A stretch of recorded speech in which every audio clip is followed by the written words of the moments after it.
Hi, my name is Helga. Something very strange happened to me. I found strange old objects at an abandoned building, and when I picked it up, it started glowing with a blue light, and I had no idea why. Now I can control weather. I froze the water in my shower, and the tub in the bathroom is still covered in a thick layer of ice. I have no idea how to control it, and at one point I slipped on the ice, lost consciousness, and woke up in the hospital. None of the doctors understood what had happened. I decided not to tell them the truth. Who knows, they might send me to a psychiatric ward. They told me I had a mild concussion and that I should stay in the hospital for a while. I didn't argue. I needed to have some rest and think about everything that had happened to me. But I didn't have to wait long before things got interesting. The next day, I had some very unusual visitors. A young woman came in and started asking about how I was feeling. She introduced herself as a scientist from a national laboratory and said she needed details about where the ice in my bathroom had come from. I pretended I had no idea what had happened and lied, saying I had probably left the window open. It all just happened on its own. I got the feeling she didn't believe me, but either way she nodded and left. I looked out the window and saw her walk out of the hospital and approach two people. Oh, those were the very same criminals who had stolen the object I had picked up. They must be looking for it, and I am their prime suspect. Then I saw one of them flash a knife in the sunlight. This was getting dangerous. The bandits were heading towards the hospital. Are they coming for me? What am I supposed to do? I started looking around for anything I could use to defend myself if it came to that. All I could find was a glass pitcher of water. Time was running out. A minute later, the bandits walked into my room.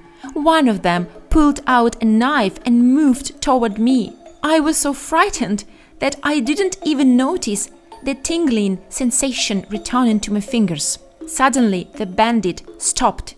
His attention was drawn to the pitcher of water, which had begun shaking for no reason. The water inside was starting to freeze. He shouted at me to stop, but at that moment, the pitcher, now solid ice, shot up into the air and flew straight at his head. He crashed to the floor, knocked out cold. The second bandit was frightened but didn't run. He said there was no more pitcher of water, so no more tricks. But at that very moment, a young man burst into the room and knocked the second bandit out. Without any explanation, he told me to run with him immediately. He didn't need to ask me twice, especially when I saw the criminals starting to come around. We ran down the stairs toward the exit and saw that the hospital lobby was packed with people, all with the same woman. They were clearly serious about catching me if they'd brought so many. The exit was blocked. The young man said we could cross to the other wing of the hospital through the roof and get out from there, so that's what we did. We sprinted up the stairs as fast as we could, but even there, more captors were waiting. We turned down a corridor and hid in a bathroom. It seemed no one had spotted us. Taking advantage of the pause, I asked who he was, my rescuer, but he didn't answer.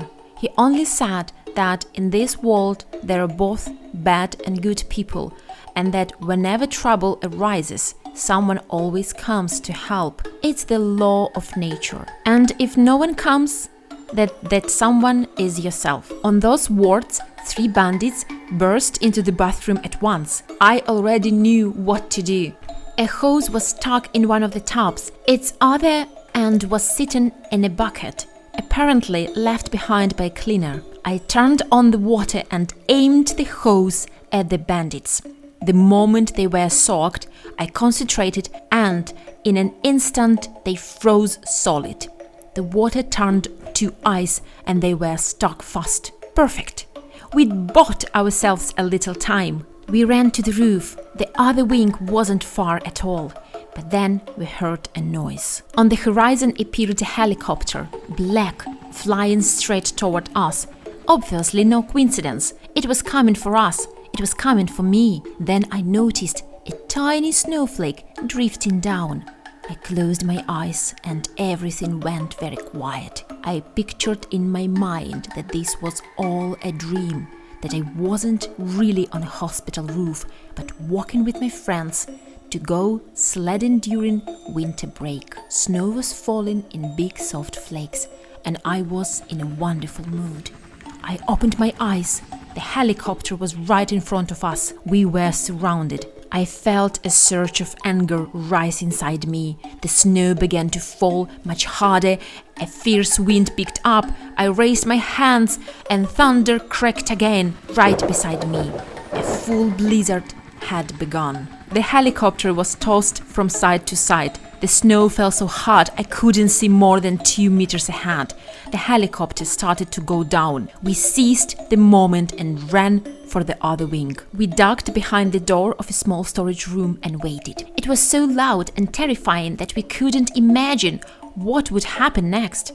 The young man who had helped me held me tightly, and I immediately felt calmer. And just as suddenly as the storm had risen, it went still. Silence fell. For several more minutes, we didn't dare look outside, but finally we took the risk. The roof was buried under so much snow we could hardly believe it. Several meters deep, we jumped down from the roof with ease, since the snow on the ground was even deeper, and there was silence. Not a soul inside. Had I really done all of this? Suddenly, a portal opened, and a girl with black hair stepped out. "Come with me. We'll explain everything later,"